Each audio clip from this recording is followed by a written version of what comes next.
Question number 1, दो अथवा दो से अधिक शब्दों से मिलकर बने हुए नए सार्थक शब्द को क्या कहते हैं? तो प्यारे साथी, आपको बताना है कि दो अथवा दो से अधिक शब्दों से मिलकर बने नए सार्थक शब्द को क्या कहते हैं? संधि कहते हैं, समास कहते हैं, अव्यय कहते हैं या द्वंद्व कहते हैं। तो यहाँ पर आपको ध्यान रखना है, दो अथवा दो से अधिक शब्दों से मिलकर जो नए सार्थक शब्द बनते हैं उन्हें हम समास कहते हैं, यानी आपका आंसर क्या हो जाएगा? बी ऑप्शन राइट हो जाएगा। अगर शब्दों की जगह अगर वर्णों की बात की जाती है तो वहां पर संधि होता है, ये बात आपको ध्यान रखनी है। अगला क्वेश्चन है, नवयुवक में कौन सा समास है? तो प्यारे साथी, आपको बताना है कि नवयुवक में कौन सा समास है? तत्पुरुष समास, कर्मधारय समास, द्वंद्व समास या अव्ययी भाव समास। तो नवयुवक की बात की गई है तो इस शब्द में कर्मधारय समास है, यानी आपका आंसर क्या हो जाएगा? बी ऑप्शन राइट हो जाएगा। अगला क्वेश्चन देखते हैं क्या है। अगला क्वेश्चन है कि पल पल में कौन सा समास है? बात कर रही है पल पल की, तो पल पल में कौन सा समास है ये आपको बताना है। तत्पुरुष समास, कर्मधारय समास, द्वंद्व समास या अव्ययी भाव समास। तो प्यारे साथी, पल पल में अव्ययी भाव समास है, यानी आपका आंसर डी हो जाएगा राइट। क्यों हो जाएगा? क्योंकि दोनों शब्द एक जैसे हैं और दोनों दोबारा रिपीट हुए हैं, तो इसीलिए यहाँ पर अव्ययी भाव समास होगा। बहुत सारे बच्चे जल्दबाजी में इसे द्वंद्व समास लगाएंगे, जो ऑप्शन आपका गलत हो जाएगा। इसीलिए आपको ध्यान रखना है कि द्वंद्व समास वे समास होते हैं जिसमें दोनों पद प्रधान होते हैं और बीच में योजक भी लगा होता है, लेकिन इसमें दो पद अलग अलग नहीं है, एक जैसे हैं, रिपीट है, तो इसीलिए यहाँ पर अव्ययी भाव समास होगा। आई होप, मैं उम्मीद करता हूं कि इस क्वेश्चन का डाउट आपको क्लियर हुआ होगा। अगले क्वेश्चन की ओर बढ़ते हैं। अगला क्वेश्चन देखते हैं क्या है। अगला क्वेश्चन है कि भानुदय में प्रयुक्त संधि का नाम है।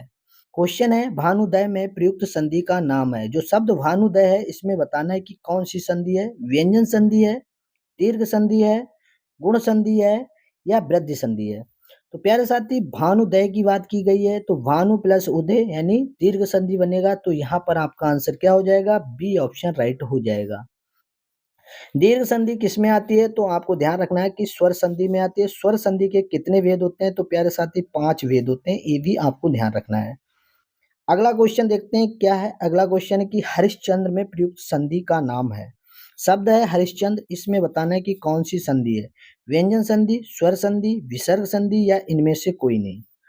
तो हरिश्चंद्र शब्द में आपको बताना है कि कौन सी संधि है। तो प्यारे साथी, इसमें विसर्ग संधि है, यानी आपका आंसर क्या हो जाएगा? सी ऑप्शन राइट हो जाएगा। आई होप, मैं उम्मीद करता हूं कि यहाँ तक आपको क्वेश्चन के जितने भी दिए गए ये सारे क्लियर हुए। एक एक क्वेश्चन आपके लिए इंपॉर्टेंट है, इसीलिए मैं कहूंगा कि वीडियो पूरी देखना, और वीडियो आपको पसंद आए तो लाइक करना, चैनल पर पहली बार जुड़े हो तो चैनल को सब्सक्राइब करना, जिससे कि आने वाली वीडियो आपको सबसे पहले देखने को मिले। अगले क्वेश्चन की ओर बढ़ते हैं। अगला क्वेश्चन देखते हैं क्या है। क्वेश्चन नंबर 6 कह रहा है कि उल्लेख का सही संधि विच्छेद है। आपको ये जो शब्द उल्लेख लिया है इसका संधि विच्छेद करके दिखाना है। तो संधि विच्छेद किस ऑप्शन में सही है?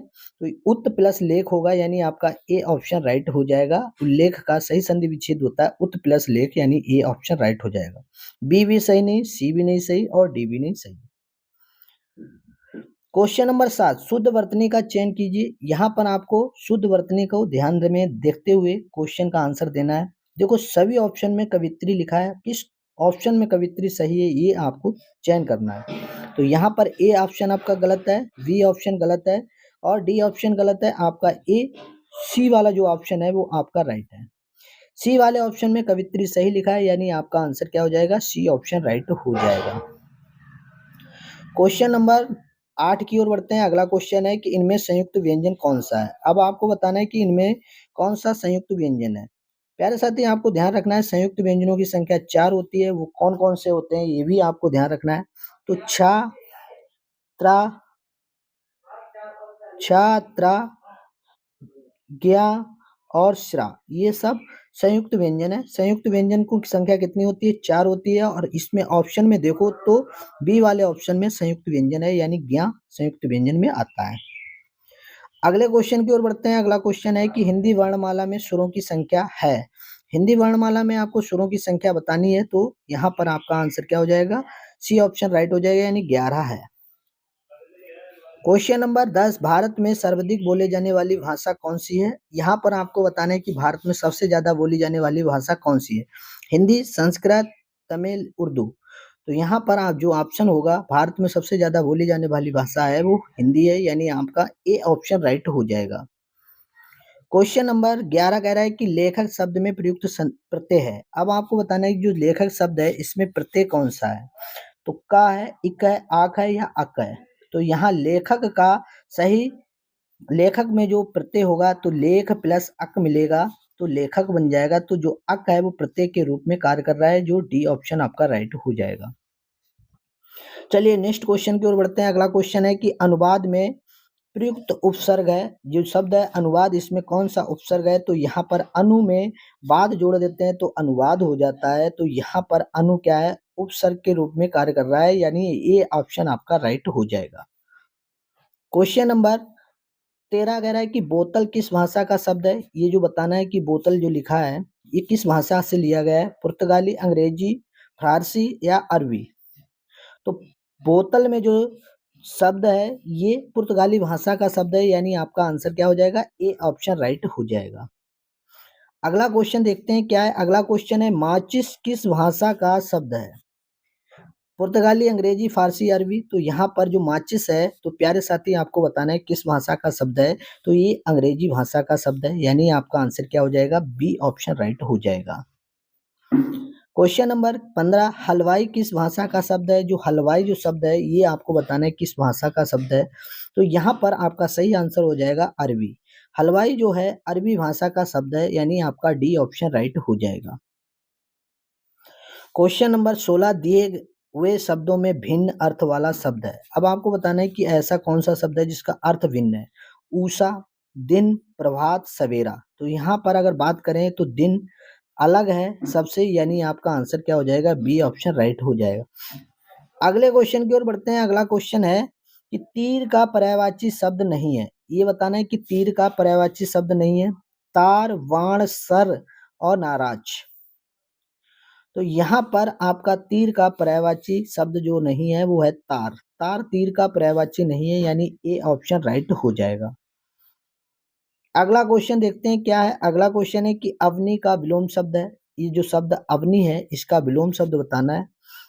आकाश, आसमान, अंबर, गगन। तो अवनी का विलोम शब्द प्यारे साथी क्या है, तो आपका आंसर क्या हो जाएगा, अंबर हो जाएगा, यानी सी ऑप्शन आपका राइट हो जाएगा। जो ईश्वर में विश्वास रखता हो उसे एक शब्द में हम क्या कहेंगे, जो ईश्वर में विश्वास रखता हो उसे क्या कहेंगे, मेधावी, अविनीत, नास्तिक या आस्तिक। तो यहाँ पर आपका आंसर क्या हो जाएगा, आस्तिक। जो ईश्वर पर विश्वास रखता है उसे आस्तिक कहते हैं, यानी आपका आंसर क्या हो जाएगा, डी ऑप्शन राइट हो जाएगा। अगला क्वेश्चन है पत्थर की लकीर होने का अर्थ है कठोर होना, कठिन होना, अमिट होना या मिट जाना। तो पत्थर की लकीर होने का अर्थ क्या है, इसका आंसर आपको कमेंट में देना है। अगर आपको वीडियो पसंद आई है तो वीडियो को लाइक कर दीजिए। चैनल पर पहली बार जुड़े हो तो चैनल को सब्सक्राइब कर लीजिए और अपने दोस्तों के पास इस वीडियो को शेयर जरूर कीजिए। और इस क्वेश्चन का आंसर आपको कमेंट में देना है, ये आपके लिए होमवर्क के तौर पर दिया गया है क्वेश्चन। इसका जवाब जरूर देना, क्योंकि इससे हमें पता चलता है कि आप पूरी वीडियो देखी और सारे क्वेश्चन आपने किए हैं। आज के लिए इतना ही। Thank you all of you.